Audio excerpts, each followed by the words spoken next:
The investing business you can learn by reading. Read everything Warren Buffett's ever written, watch every YouTube video he's ever appeared in. That's a great way to learn about investing. Bill Ackman appears to be a hypomanic at first look, quietly striving to righteously avenge financial wrongdoing through his save the world obsession. His current objective is to take as much of the world's capital as he can and return it ethically. And who will do it if I don't, he asks. So why is he known as the next Warren Buffett? Let's find out. Bill Ackman is an American hedge fund manager, investor, and philanthropist who is the founder and CEO of the hedge fund management firm Pershing Square Capital Management.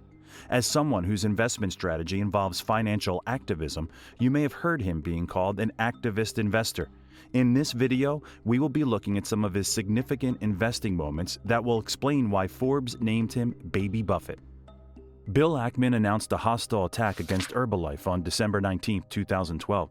He excoriated the corporation as a fraud, a pyramid scheme, and one that causes enormous harm to the most vulnerable communities during a 3-hour public short presentation covering a 342-slide webcast presentation inside a 500-seat auditorium at the AZA Equitable Center in Midtown Manhattan.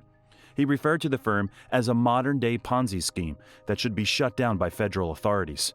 The last nail in the coffin came when he announced he had a billion-dollar short position and stated that his stock's target price was zero. Herbalife stock had dropped 42%, from $41.57 to $24.24 by the following Monday, Christmas Eve, resulting in a market value loss of over $2 billion. In the midst of implosion, oil debts, and banks going up, the most current attack on Herbalife, released on February 9, 2016, has become the bust of the winter. Pershing Square Capital Management has published a webcast dubbed The American Dream Denied as the final knockout punch, couching the dog and pony show as a push for social justice. The documentary depicts former Herbalife low-income recruits losing their homes, friendships, and family ties due to the money funneled into Herbalife shops and goods, resulting in issues ranging from insurmountable debt to bankruptcy. It's an exciting time to be Bill Ackman. With consumer activists criticizing pyramid schemes in recent years, some industry giants have left the Direct Sellers Association, including Tupperware in 2006 and Avon in 2014. Herbalife, on the other hand, has been given a lot of staying power, thanks to hedge funds wagering on the opposite side of Ackman's position. Billionaire investor Daniel Loeb purchased an 8.9% interest in the contaminated business, describing it as a compelling long-term investment, only to sell all of his shares 2 months later for a massive profit. Activist investor Carl C. Icahn gambled against Ackman with a more than 13% investment in Herbalife during that period, as Wall Street observers loved watching the two rise and fall, kiss and make up in a protracted, high-profile, 10-year-old bitter war between the two giants. The salt-and-peppered-haired, 6'3", slim, self-assured, media-savvy hedge fund magnate with cerulean eyes, William Ackman cuts a formidable presence. He co-captained the Harvard Business School rowing squad and rowed crew at Harvard College. The enormously affluent, with Manhattan's most expensive penthouse duplex for $92 million, has a guileless charisma, but when he spits forth words with a flesh-tearing incisiveness at steroid-fueled speeches, you get a peek of an unusually quiet soul. Since his establishment in 2004, Ackman's foundation, Pershing Square Management, has generated an average return of 21%. When the S&P 500 achieved a total return of 1.4%, including reinvested dividends, its portfolio plummeted 20.5% net fees. This comes after the hedge fund earned a reputation for itself on Wall Street by amassing over $19 billion in assets and destroying stock market returns for its clients. Pershing Square had lost billions thanks to the CEO's contentious and some of the biggest ill-fated investments on firms including Valiant, Fannie Mae, and Canadian Pacific. Is there a silver lining? In an industry where prior transactions generate credibility and success breeds success, Ackman defies convention in the hopes of using his mistakes to help him succeed. Sure, Ackman's outstanding track record speaks for itself. Although the most successful investor is fiercely competitive, he is not without flaws. He famously bet his father $2,000 that he'd get an 800 on his verbal SAT in high school. He got a 780 after his father had let him off the hook the night before. In 2012, Ackman participated in a 26-mile Hampton bike ride with numerous hedge fund titans and professional bikers. Despite being out of practice, the silver-haired hedge fund magnate surged out in front at an irresistible speed. In 1992, fresh out of Harvard Business School, Ackman and his buddy, David P. Berkowitz, raised $3 million to launch Gotham Partners, a hedge fund. Ackman devised techniques at Gotham that he would repeatedly employ, leaving no room for error. Gotham launched its first hostile proxy campaign against the real estate business, First Union Real Estate, amid corporate filings and the search for undervalued companies. It took months of squabbling for Gotham to emerge victorious. The previously high-flying Ackman tried to put the First Union back on track, including a feeble attempt to merge it with Gotham Golf, which is another Gotham enterprise. As the agency rode a high-wire act amid financial losses and a diminishing image, investors began to express their worries.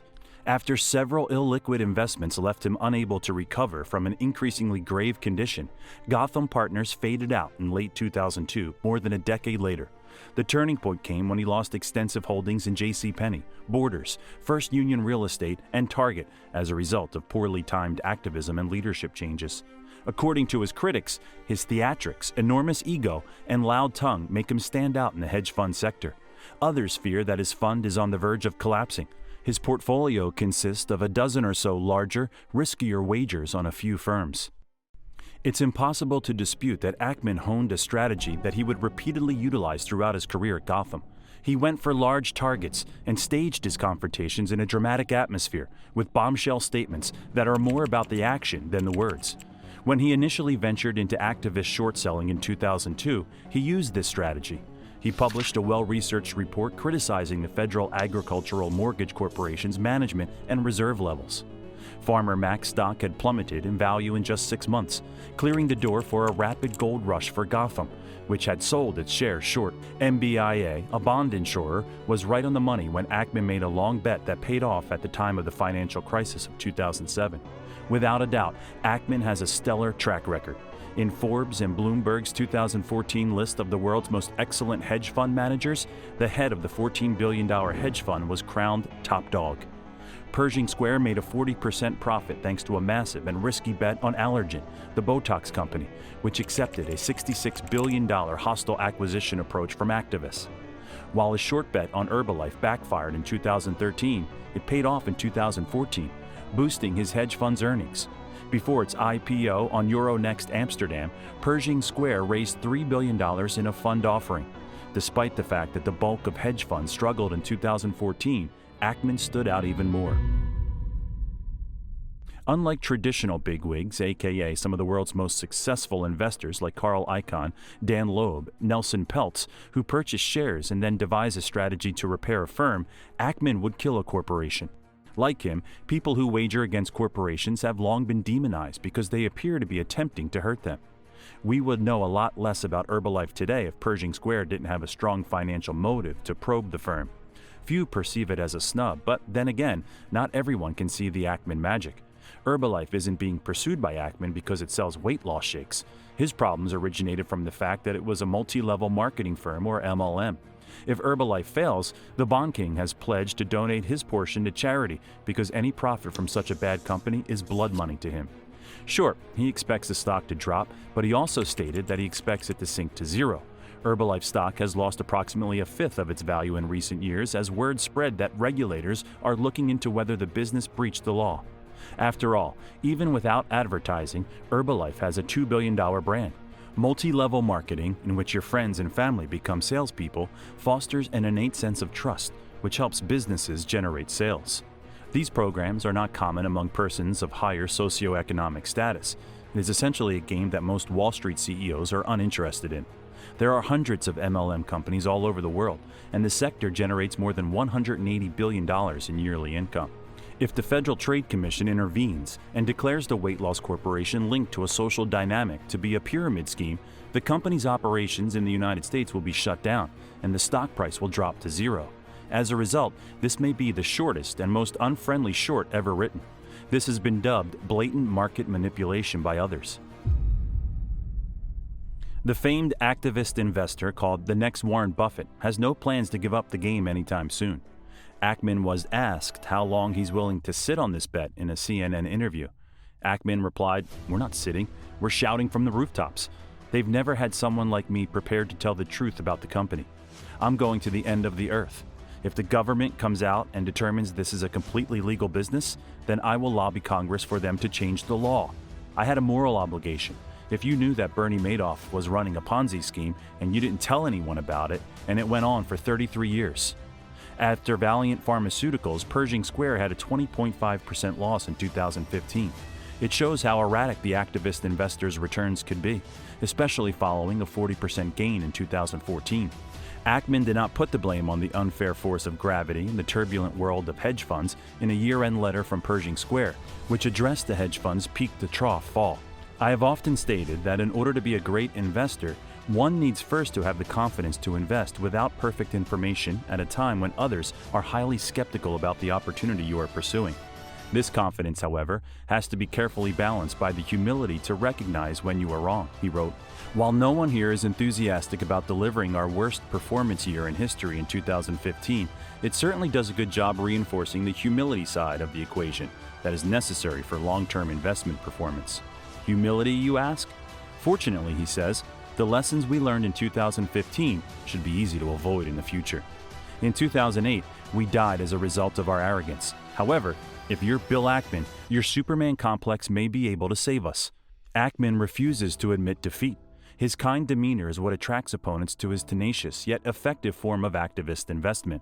With an almost scary calmness, he reverberates stress. Every wager he places is done so with elegance. For at least a century, no hedge fund manager or investor will be able to match his magic. Bill Ackman now carries more power than he ever did. What do you think about Bill Ackman? Do you think he's the next Warren Buffett? Let us know in the comments down below. Before that, make sure to give this video a huge thumbs up and share it with your friends. Thank you for watching. We'll see you next time.